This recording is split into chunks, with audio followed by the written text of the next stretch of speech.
Adiala jail Rawalpindi में बानी PTI और वजीर आला खैबर पख्तूनख्वा अली अमीन गंडापुर की मुलाकात हुई। 1.5 घंटा जारी रहने वाली मुलाकात में सियासी उमूर और पार्टी मामलात पर बातचीत की गई। शेर अफजल मरवत को पार्टी से निकालने के फैसले पर भी बातचीत की गई। आपको अपडेट कर रहे हैं, अडियाला जेल रावलपिंडी में बानी पीटीआई और वजीर आला खैबर पख्तूनख्वा अली अमीन गंडापुर की मुलाकात हुई है। 1.5 घंटा जारी रहने वाली मुलाकात में क्या गुफ्तगू की गई है, ये मजीद जानते हैं डॉन न्यूज के नुमाइंदे ताहिर नसीर से। जी ताहिर नसीर, इस मुलाकात के हवाले से मजीद बताइएगा।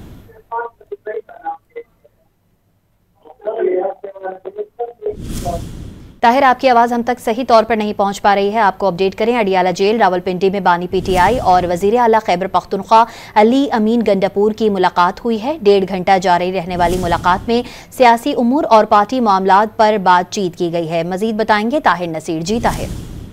जी बिल्कुल, देखिए वज़ीर आला केपी के अली अमीन गंडापुर की बानी पीटीआई से मुलाकात खत्म हो चुकी है और तकरीबन 2 घंटे ये मुलाकात रही है। वज़ीर आला केपी के अडियाला जेल से वापस रवाना हो चुके हैं और मुलाकात में सियासी उमूर पार्टी मामलात पर बातचीत की गई है। जराये का ये कहना है कि मुलाकात में केपी के में मुख्तलिफ मनसूबों के हवाले से भी बातचीत की गई है।